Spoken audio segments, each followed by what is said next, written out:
set aside everything Hey, thank you, Ali. There you go. Thanks, everybody. Welcome to the Fourth Dimension. Big book study, that is. Glad you guys are all here. My name is Kevin Olson. I'm a recovered alcoholic. And good evening to all you ladies and gentle drunks. Let's start with the set aside prayer. God, please help me to set aside everything I think I know about you, about me, about my fellow man, about the 12 steps. Please allow me to gain a fresh new vision, perspective, and understanding of what you, what me, what my fellow man, and the 12 steps are all about. Amen. And as this is the Fourth Dimension Big Book Study, I always like to read the two pieces of our literature that speak about the fourth dimension. So the first is on page 8.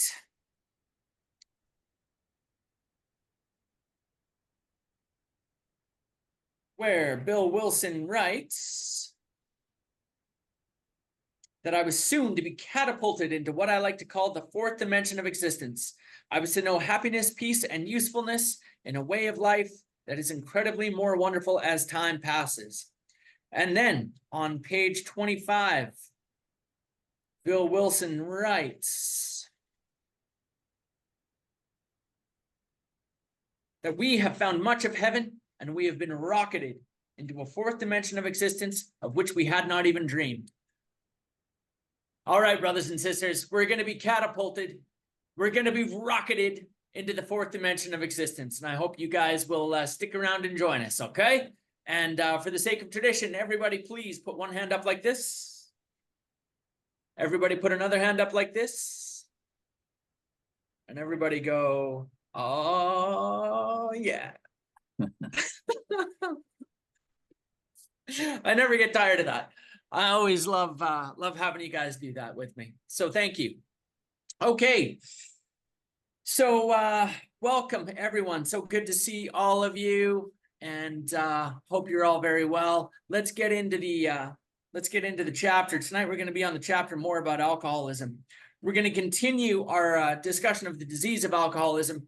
And really tonight we're going to focus in very intently on one particular part of the alcoholic cycle. So as you guys will know,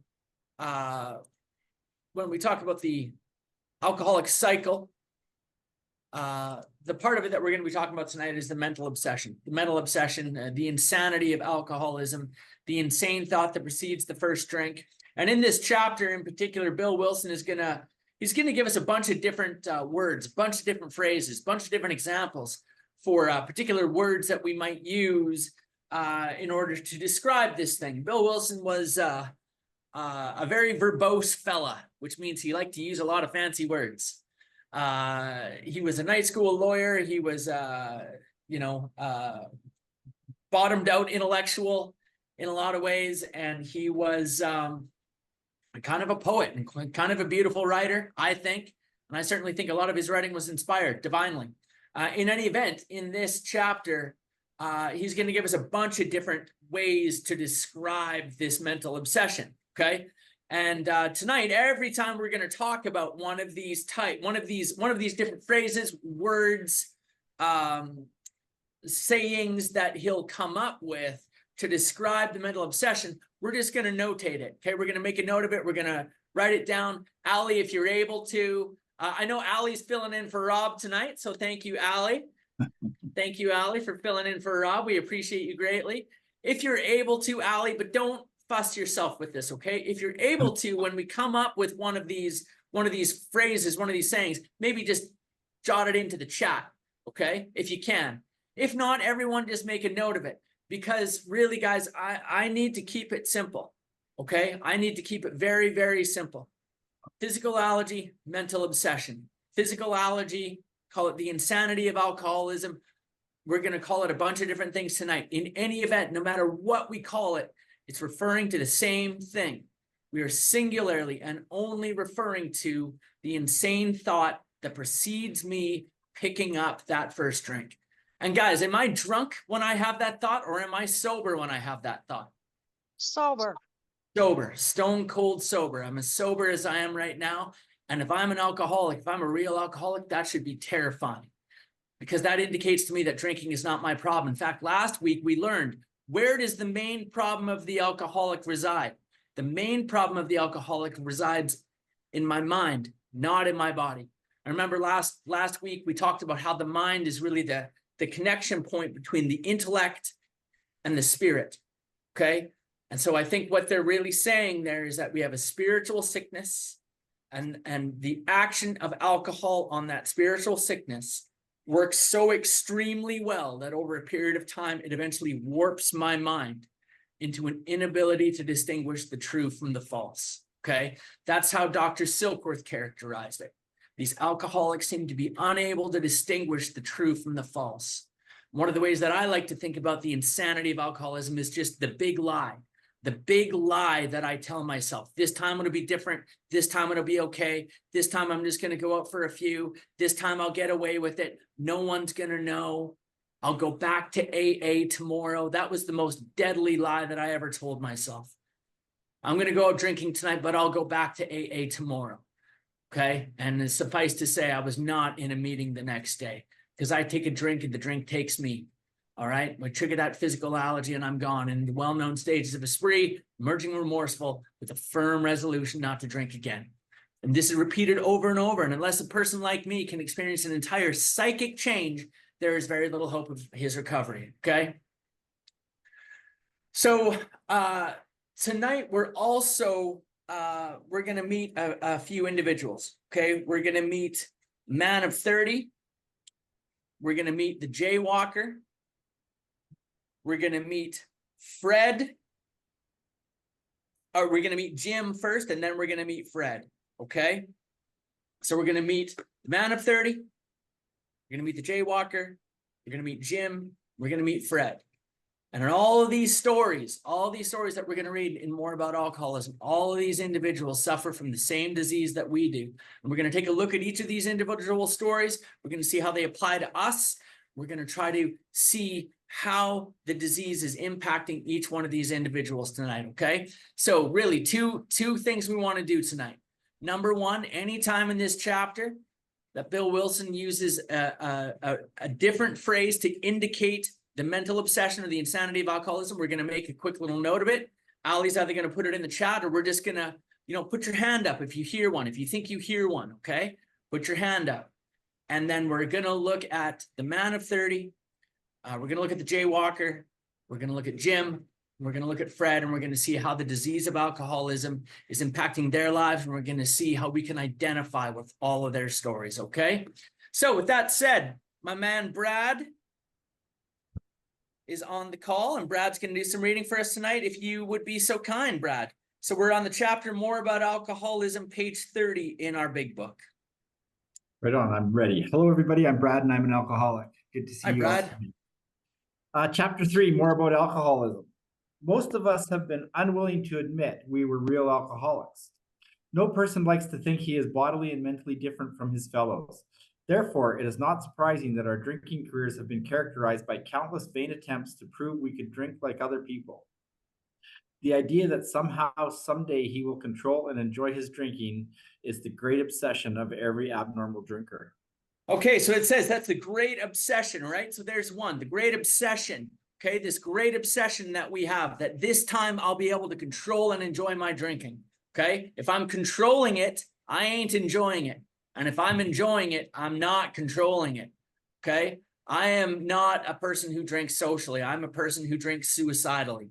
Okay, once I start, man, it takes me and I am gone. Okay, so the great obsession that somehow, someday, I will control and enjoy my drinking is the great obsession of every abnormal drinker. The persistence of this illusion is astonishing. Many pursue it into the gates of insanity or death. Hey, guys, there's another one. Illusion. It's an illusion that we fall prey to. It's an illusion in our minds that we believe this time it's going to be different. And one of the things I like to point out is that we don't, as alcoholics, pursue it up to the gates of insanity and death. We go right through those gates as alcoholics, okay? We lose people all the time to insanity, alcoholic insanity. I've certainly been in mental institutions in my life, okay? And certainly Many people follow it into the gates of death as well. Very sadly, very sadly. We lost a member of my home group just a couple of weeks ago. Okay, very sad. Back to you, Brad. We learned that we had to fully concede to our innermost selves that we were alcoholics. This is the first step in recovery. The delusion that we are like other people or presently maybe has to be smashed. Okay, delusion, guys. Delusion. The delusion is another way of thinking about this insanity of alcoholism. And by the way, guys, I just want to point out that one could argue that is one of the most important lines in the book that we just read. Okay, on page 30, I'm going to suggest you got a highlighter, you got a pen. Let's put big stars beside that. Okay, and I want you to write step 1 right there. Okay, there's step 1 in the 12 steps, but this is the first step of recovery. Okay, this is the first requirement for sobriety in Alcoholics Anonymous. I have to concede to my innermost self that I am an alcoholic. Okay, gut level self-honesty with myself. I have to have what we call a step 1 experience. Okay, I have to concede to myself that I am in a trap from which there is no escape on my own, that I am in a deal that I cannot break out of on my own. This is the first step of recovery. And for me, I can tell you where it happened for me. I could take you to a treatment center in Calgary, where I live. I could take you to 1835 house, and I could point on the ground to the spot where it happened. I could show you. What happened to me is that I'd been in and out of AA for years by this point. I'd been in that treatment center one time before, and man, I liked it so much, I decided to go back for a second try. Okay, that's how what a great place. Okay, so I went back for my second time, and I remember saying to them, they kept saying, you need to get honest with yourself. Kevin, you need to get honest with yourself. Get honest with yourself, And I finally one day in despair went into the office and I said to them, I have no idea what you mean by that. When you say to get honest with myself, I do not understand what you mean. You have to explain that to me. And they said, well, Kevin, actually, you coming in here to ask us about that is a pretty good start. Okay? And they said, Kevin, you've been praying a little bit, right? You told us you started praying. You've been praying on your knees, right? And I was willing to do that. Yeah, I've been doing that. They said, why don't you go upstairs and get down on your knees and ask God to show you what's true about you? And I went upstairs and I got down on my knees. And I think for a lot of us, guys, this is where recovery begins. Okay? We might go to a meeting. Okay, we might get a copy of a book. We might listen to a tape, and that's a good start in AA. But where recovery really began for me was in a very quiet moment of hopelessness and desperation on my knees in a treatment center, where I asked God to show me what was true about me. And in that moment, what struck a chord deep within me, I conceded to my innermost self. That's where I got it. That's where it happened for me. That's where it happened for me. I conceded to my innermost self that I was truly an alcoholic. And somehow that felt okay for the first time ever. See, every time in the past in my life, every time I came back to AA, I always felt like I was taking a step down into AA. And that last time, man, I felt like I was taking a step up into AA. I was lucky to be there. And I was lucky that you folks were going to have me as part of your wonderful fellowship again. After all the times that I'd used and abused Alcoholics Anonymous, you guys were still going to love me and take care of me and invite me to join you. And that's where it happened for me, okay? We got to get to that innermost self, man. And that's a hard thing to do. It's terrifying. Drunks don't like to go near the innermost self because that's where the screaming and the madness and the terror comes from. Man, it comes from that innermost self. I don't want to be anywhere near that innermost self. I want to be where the outermost other is.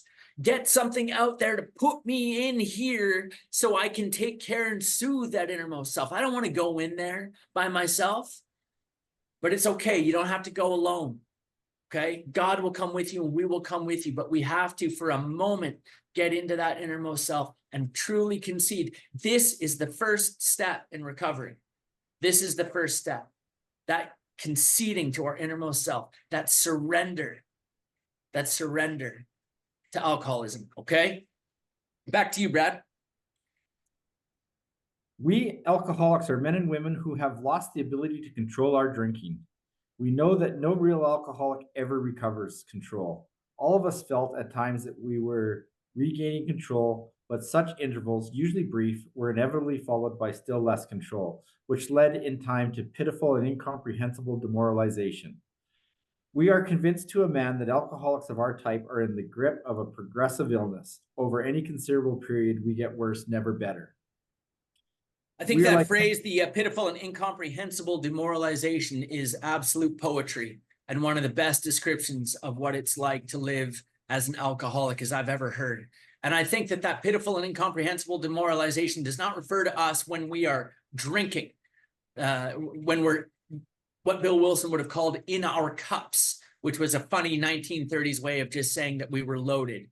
I think that that pitiful and incomprehensible demoralization occurs when we're on the other side of the cycle of alcoholism, emerging remorseful, and that firm resolution not to drink again.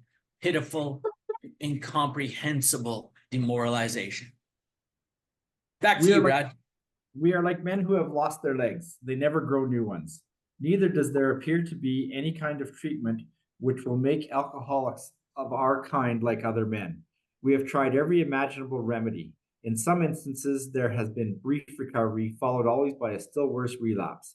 Physicians who are familiar with alcoholism agree there is no such thing as making a normal drinker out of an alcoholic. Science may one day accomplish this, but it hasn't done so yet. Okay, so I just want to point out, guys, there's a brief recovery followed by a still worse relapse.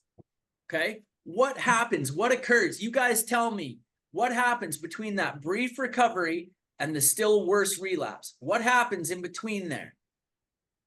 I get restless, irritable, and discontented. Booyah! Round of applause for Alex. Nailed it. Nailed it.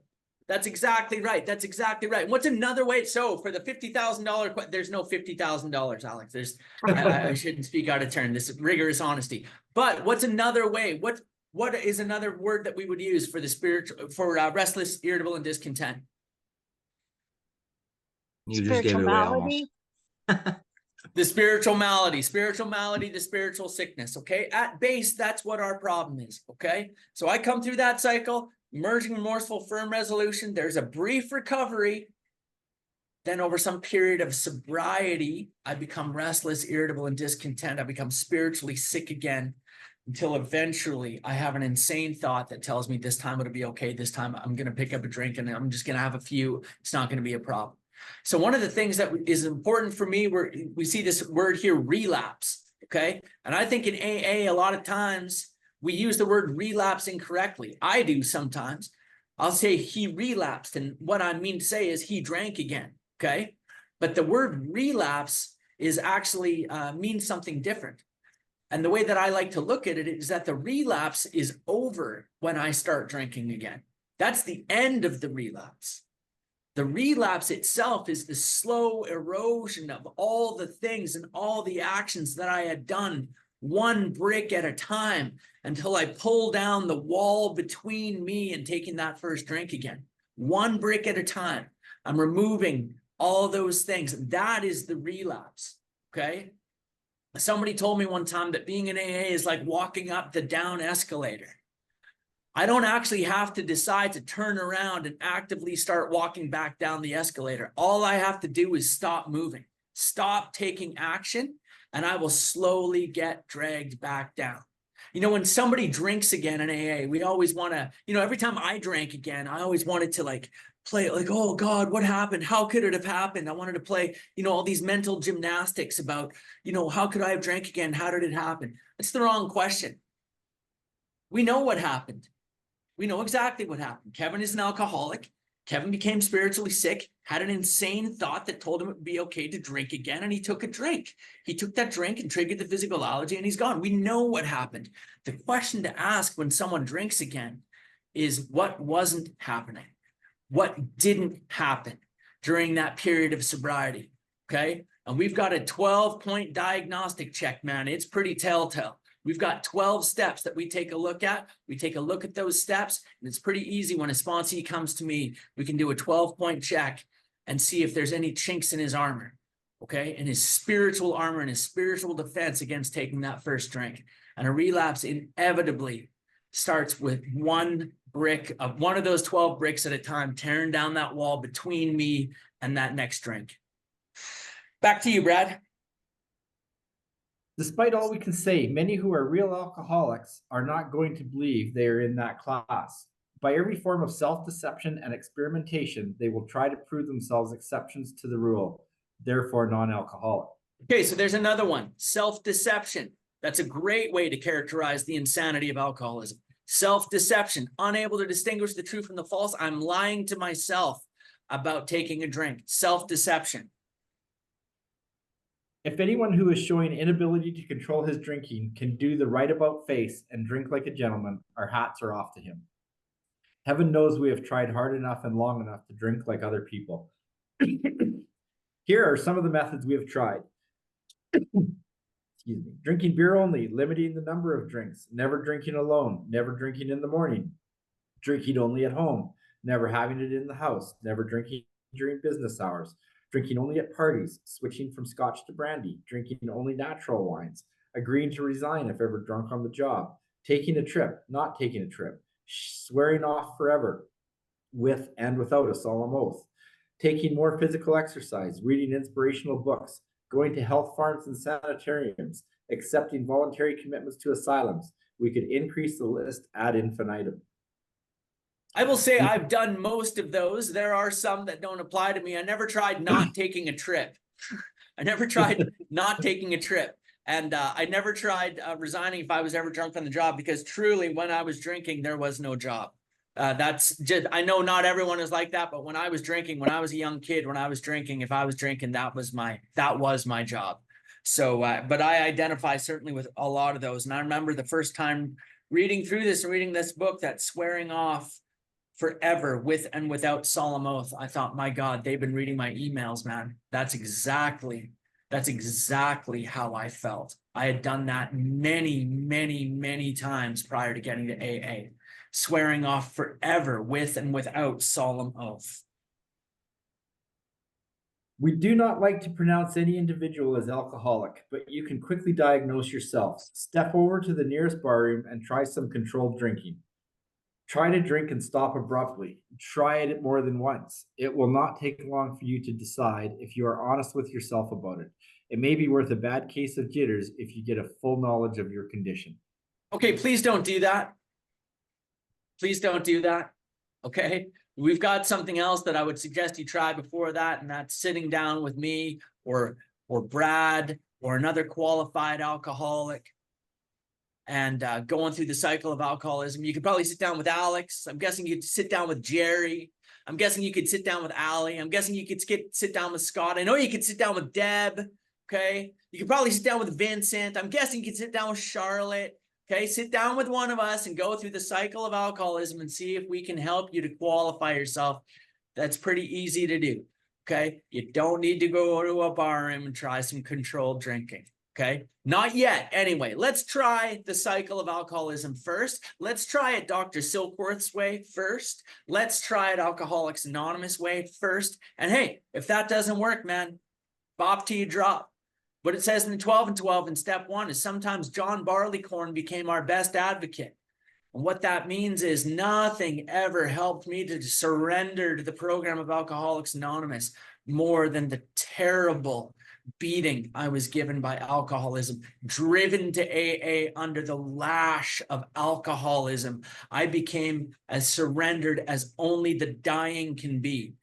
Thank God. So in some sense, going and taking a few drinks can be helpful, but we don't need to do that first. First, let's go through the cycle of alcoholism. Back to you, Brad. Though there is no way of proving it, we believe that early in our drinking careers, most of us could have stopped drinking. But the difficulty is that few alcoholics have enough desire to stop while there is yet time. We have heard of a few instances where people who showed definite signs of alcoholism were able to stop for a long period because of an overpowering desire to do so. Here is one.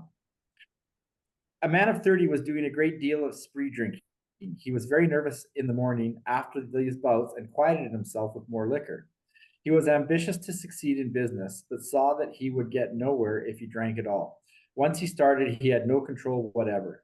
He made up his mind that until he had been successful in business and had retired, he would not touch another drop. An exceptional man, he remained bone dry for 25 years and retired at the age of 55 after a successful and happy business career. Then he fell victim to a belief which practically every alcoholic has, that his long period of sobriety and self-discipline had qualified him to drink as other men. Okay, so there's another one, guys. Victim to a belief.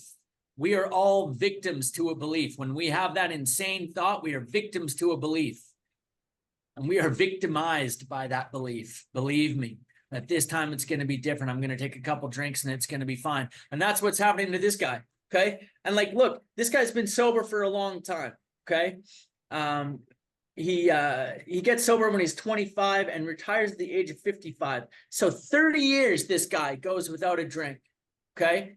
And I'm willing to bet that this guy was not a bowl of cherries. Okay. I'm willing to bet that this guy was not a barrel of laughs. Okay. I'm willing to bet that this guy, I think Ebenezer Scrooge. Okay. All he did was work and toil for his money for like 30 years. And that's all he did.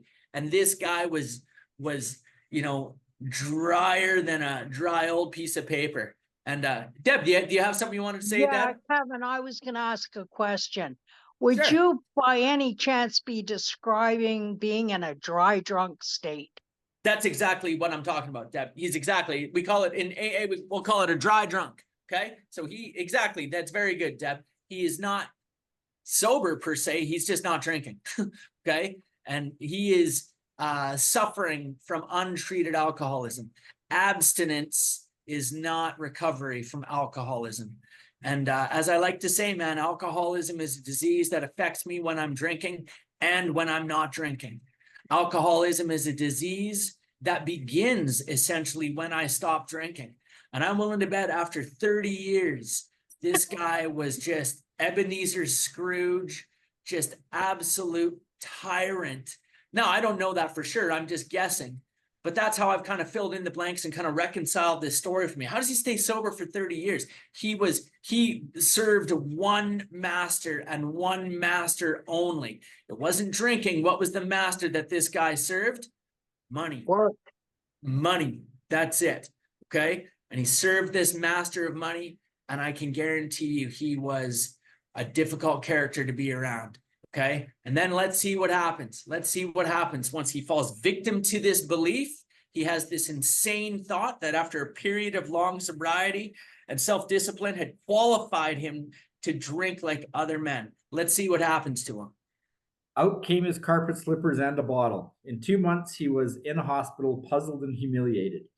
He tried to regulate his drinking for a while, making several trips to the hospital meantime. Okay, that means he tried to exert his willpower. Okay. And this is a strong businessman. This is a smart guy. This is a driven, dedicated human being who then exerted all the willpower he could summon. You know, I heard this great analogy of alcohol. Maybe I talked about this last week too. I apologize if I did, but I just love it. In Canada, I don't know where you guys are all from, but in Canada, Scott, you know, I know you're in Thailand. Maybe you're familiar with, we have this concept. It's called ice in Canada. Are you familiar with ice, Scott? Do you remember ice? We're not talking about meth here. We're talking about being frozen in time, I guess. Okay, so anyway, I'm just kidding around. In Canada, we have ice. When you drive your car on ice, Gotcha. it's like driving on ice towards a brick wall. Okay, when we start drinking, we're driving on ice towards a brick wall, and no matter what we do, see, we try to slam on the brakes, don't we? Don't we try to slam on the brakes? Nothing happens. We skid into that brick wall, and those brakes. We call those brakes, that's willpower. Okay, that's willpower. I'm trying to slam on those brakes and nothing happens. And this guy is trying to regulate his drinking now, but he's gone, man. He's triggered this physical allergy no matter what he does now. Okay, and he has no spiritual inner life. He dedicated his whole life to one thing. He dedicated his whole life to the wrong master, brothers and sisters. Dedicated his whole life to nothing but money. And he's coming up empty now. Okay. And I don't know about you, but when I come up empty, when I have that feeling of emptiness, man, that makes me want to drink more than anything. And this guy cannot regulate his drinking and he cannot stop. Back to you, Brad. Then gathering all his forces, he attempted to stop altogether and found he could not. Every means of solving his problem, which money could buy, was at his disposal. Every attempt failed. Though a robust man at retirement, he went to pieces quickly and was dead within 4 years. This case contains a powerful lesson. Most of us have believed that if we remained sober for a long stretch, we could thereafter drink normally. But here is a man who at 55 years found he was just where he had left off at 30. We have seen the truth demonstrated again and again. Once an alcoholic, always an alcoholic. Commencing to drink after a period of sobriety, where in a short time as bad as ever. If you are planning to stop drinking, there must be no reservation of any kind, nor any lurking notion that someday we will be immune to alcohol. Okay, listen, guys. So remember I talked last week about how you'll hear things, how I used to hear things in AA meetings that were not necessarily had anything to do with the actual program of AA. You know, I used to hear this all the time. People say, well, I stay sober just for today. Just for today. Maybe I'll drink tomorrow, but just for today, I stay sober. Okay? I would hear people say that. And man, you give a guy like me that option, sooner or later, man, I'm going to forget what day it is. I'm going to make the wrong choice. I'm going to make a bad mistake. Okay? That's not what our book says, man. What does our book say? Our book says that if we are planning to stop drinking, there must be no reservation of any kind. There can be no lurking notion. See, I had that lurking notion for a long time around AA, man, that I could come here, maybe just get well for a little while and, you know, just get healthy enough to have a good, long, solid relapse. Maybe if I just went for a good 28-day treatment center, maybe I could just smoke a little dope and everything would be fine again. Okay? There can be no lurking notion that someday we will be immune to alcohol. Hey, we don't drink in AA. Okay? That's the deal. And if I'm going to get sober here, I had to concede to my innermost self that I was truly alcoholic. And that means there can be no lurking notion that someday I'm going to be immune to alcohol.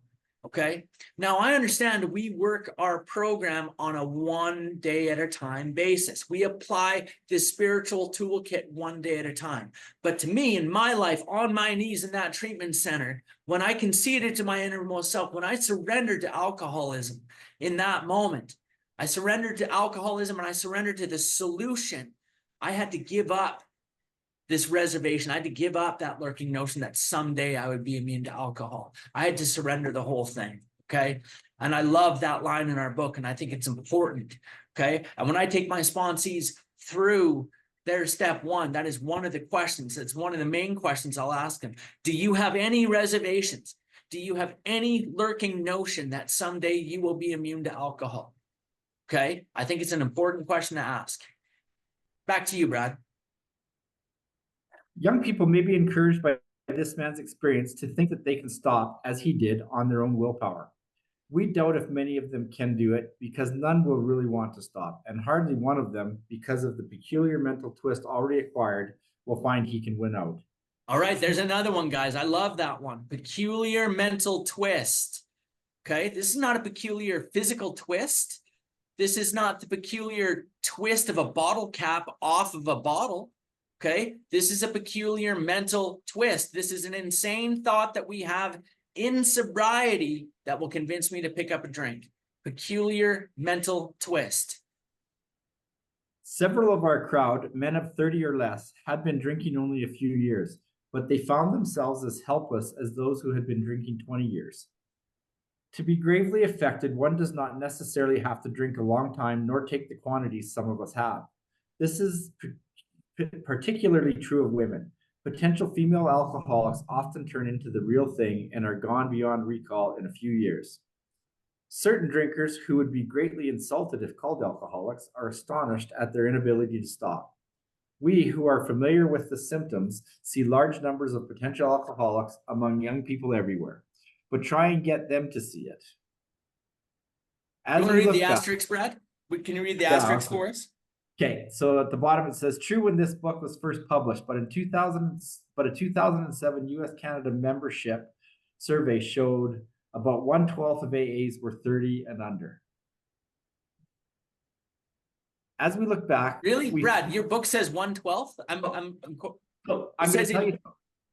So although we have different editions, right? This is the 4th edition. There's a whole bunch of different printings, and they update those asterisks as time goes on. So depending on when your printing is, some of the things at the bottom might say something different. Well, yeah, it's just really strange because mine, I'm on the online version, and it says in 2003, the membership, 1/5 of the membership was 30 or younger. Mine So it's just says, strange. mine says in 2014, 12% of AAs were 30 and under. So I can tell you some of the printings, like when they talk about how many groups there are and how many members there are in the early days and stuff. I like to lots of time ask people what their books say, because depending on, most people have a 4th edition, some have a 3rd, but we all have lots of different printings of the book, and so so they often say something different for those types, like for those stats, depending on when your book was printed. Anyway, safe to say there are many, many, many, many members of Alcoholics Anonymous who are under 30. I think I sponsor most of them. I used to be a man under 32, so yeah, that was a few years ago. 30 though. I wonder if the baby boomer bunch has anything to do with those demographics changing. I don't know, Tom. It's a good and Tom, frankly, I didn't know you had a voice. It's so nice to hear you talk. Yeah. After Yeah, all these hours on the study together, it's so nice to hear your voice. Yeah, I'm at like the tail end of the baby boomers. I think there was 1 year past me. It was 65. I was born 64, so. But it went down. That's the thing. And like it says in 2000, I'm on the online version, and in the online version at aa.org, it says a 2003 US Canada membership. But Brad, is yours US Canada or worldwide? Mine's US Canada, and it's Yeah, 2007. US Canada showed that one fifth, and so that's 20%. Yeah. So in 2003, it was 20% were under 30. Why would that number go down? Well, and the other interesting thing is, why does the online version give stats from 2003? That's a really good question. I'm going to get in touch with GSO like later tonight and let them know what I think, man. Yeah, I don't know how to sleep at night until you get that fixed, Kevin. Like, you won't be able to sleep tonight. I'm just putting that in your head. That is bananas. Just wait till my delegate hears about this.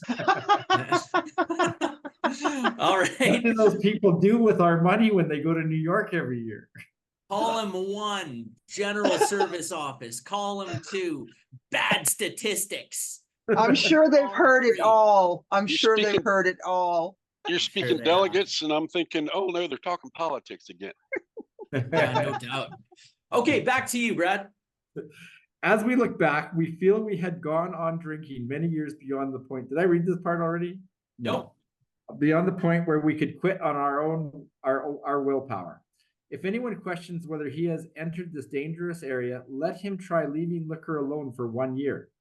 If he is a real alcoholic and very far advanced, there is scant chance of success. In the early days of our drinking, we occasionally remained sober for a year or more, becoming serious drinkers again later. Though you may be able to stop for a considerable period, you may yet be a potential alcoholic. We think few to whom this book will appeal can stay dry anything like a year. Some will be drunk the day after making their resolutions, most of them within a few weeks. I remember the first time reading that thinking I could not fathom staying sober for a year, and I knew that I was the guy who would be drunk the day after. That's just how I was, man. For those who were unable to drink moderately, the question is how to stop altogether. We are assuming, of course, that the reader desires to stop. Whether such a person can quit upon a non-spiritual basis depends upon the extent to which he has already lost the power to choose whether he will drink or not. Many of us felt that we had plenty of character. There was a tremendous urge to cease forever, yet we found it impossible. This is the baffling feature of alcoholism as we know it. This utter inability to leave it alone, no matter how great the necessity or the wish. See, the baffling feature of alcoholism is not the physical allergy. Physical allergy, we all kind of understand that once we start, it takes us, and that's not the baffling feature. The baffling feature is the inability to leave it alone, no matter how great the necessity or the wish. And whether a person can stop upon a non-spiritual basis depends upon the extent to which This insanity has already taken over in their lives. Now, the way they say it here is lost his power to choose whether he will drink or not. Okay. And so we like to talk about in AA with step one, control and choice. Control. Once I start drinking, can I control how much I'm going to take? No. As an alcoholic, I don't, because I trigger that physical allergy and I'm gone. As an alcoholic, do I have any ability to choose whether or not I'm going to pick up that drink again? No. As an alcoholic, I have no choice. Okay. People talk about what's your drug of choice. Man, I have a drug of no choice, and that drug of no choice is alcohol. I have no choice whether I'm going to pick it up or not. Step one, brothers and sisters, is not a declaration that I'm never going to drink again. Step one ought to be a declaration that I am absolutely going to drink again. Without question, I am guaranteed to drink again if I do not get help, because I do not have a choice whether or not I'm going to drink again. The spiritual sickness kicks in. That spiritual sickness fuels this insane thought, because I've got to get relief. Every time I'm looking for that drink, what am I trying to get? Silkworth tells us, man, I'm looking for that ease and comfort. That's right, Angela. Step one is a death sentence. Step one is a death sentence. Okay. If I have alcoholism, that is a sentence of death. Okay. I take that drink. Why? Because I'm looking for a sense of ease and comfort. I'm looking for a way. It's the only thing that ever worked. In fact, it worked better than anything else, man, to soothe the rough edges of that spiritual sickness. Okay. Now, one of the things, guys, I like to do talks here about a non-spiritual basis. Whether or not a person can quit upon a non-spiritual basis depends upon the extent to which he has already lost the power to choose whether he will drink or not. So let's talk about what are some non-spiritual ways, that someone might try to quit drinking. Okay. How about Alex? You got one? Exercise and healthy eating. Oh yeah, man. How many times do I have guys come to the treatment center? What's the first thing they want to do? They want to go get a gym pass, right? If I can just get my biceps right, I won't have a drinking problem anymore. Okay. Yeah, exactly. Okay. What's another example of a non-spiritual basis that someone might use? Work. I'm just going to throw myself into my job. That's it. I'm going to focus on work. Okay. And we'll see how that goes. I see guys do that all the time. In fact, there's a joke that we like to tell. It's a sad joke, but when you're sponsoring guys, once they achieve what we call the trifecta, they become very difficult to continue sponsoring. And the trifecta is once they have the job and they got the car and they have the girlfriend, suddenly they become very hard to sponsor because they got everything that they came to AA for and they think they got it made. Okay. These are non-spiritual bases. So we're going to get in a relationship. That's another good one. So gym, work, I'm going to get in a relationship. I'm going to fall in love. Safe again in the arms of love. What could possibly go wrong? Okay. Okay. How about money? Newcomer too. How about money, right? Money. I'm going to focus on money. And Sam, I just saw you turn on. You got an idea, Sam? Video games and substitutions. So Oh, trying I other love it, drugs Sam. instead. I love it. Great one. I like your sunglasses too, man. I like your shades. Those are cool. Yeah, right on, man. And way to get involved, Sam. Way to like speak up and pitch in, Sam. I love that, man. I love that. I love audience participation. That's exactly right. Okay, exactly right. Video games is a perfect example. I have a sponsee, man. He was 8 years sober, playing video games 7 hours a day, suicidal, out of his mind, crazy. Marcia, I just saw you unmute yourself and turn on your video. You got an idea of a non-spiritual basis? Not right now, but I have a question. Okay, what's your question? What is the difference in the spiritual malady and the obsession of the mind? I thought the spiritual malady was when you can't tell truth from the false, and the obsession of the mind comes before that. You know what? Just give me 1 second, Marcia. I'm going to pull open something that I'm going to share with you. Once we talk, we'll finish talking about this non-spiritual basis first, and then I'll do a quick little review of that. Okay. So non-spiritual basis. Now, here's the thing. Remember the other week we learned about the difference between the moderate drinker, the heavy drinker, and the real alcoholic? You guys remember that a couple weeks ago? Okay. Now, could those non-spiritual things just going to the gym or getting a job or falling in love or playing video games, could those work for someone who is just a heavy drinker? Yeah, those things work absolutely for people who are a heavy drinker. But for someone like me who is a real alcoholic, anything short of a spiritual awakening as a result of the 12 steps, and I'm doomed to die an alcoholic death. That is the reality of alcoholism in my life. Okay. And I am as sure of that right now as I am sure that the sun is going to rise tomorrow. Okay.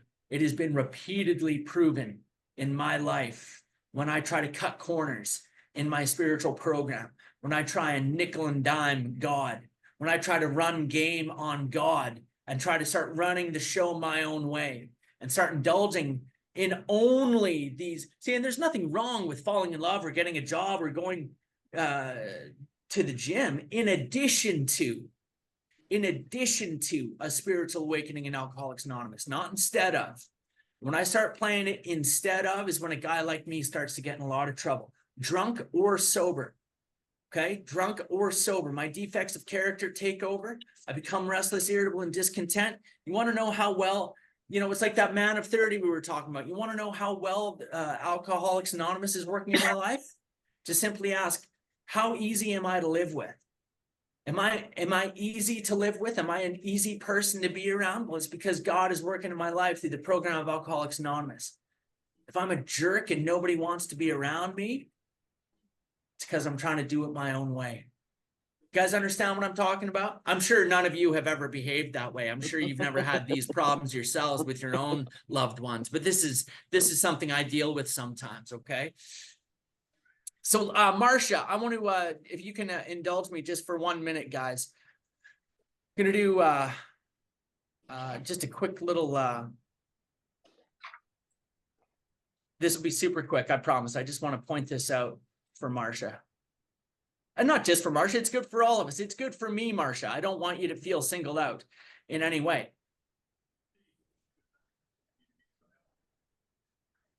Just one moment. And anyone who's watching on Zoom, God bless you. I'm sorry that you you can't see what I'm sharing right now. I'm just sharing the cycle of alcoholism, page XXVIII in our book.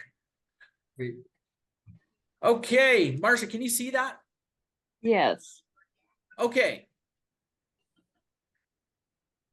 Oh, now I can't. It just minimized on my computer. There it is. Okay. So this is the cycle of alcoholism, page XXVIII in the doctor's opinion. Okay. We become restless, irritable, and discontent. Another way to think about that is spiritual malady. This is in a period of sobriety. Okay. So we've gone through a drinking scenario again. We are emerging remorseful with a firm resolution not to drink again. We sing the alcoholic national anthem. That's it. That's all. I'm done. I'm through forever. I'm never going to drink again. Okay. The alcoholic national anthem. Okay. And then during the period of sobriety, I become restless, irritable, and discontent. We call this the spiritual malady or the spiritual sickness. Okay. Characterized. You can read the bedevilments on page 52. Okay. We'll read them together. When we get to that chapter, the chapter We Agnostics, okay, we become filled with terror, bewilderment, frustration, despair, resentment, dishonesty, fear, terror, okay, anger, self-pity, all of these things, all of those emotions, emptiness, loneliness, okay, this is what the alcoholic experience is like in sobriety. And then eventually, because of the peculiar mental twist that we have acquired, eventually we will have a thought. And that thought, I don't have a drink, Marcia, I have a thought. And that thought is my inability to distinguish the true from the false. That thought is me believing the lie.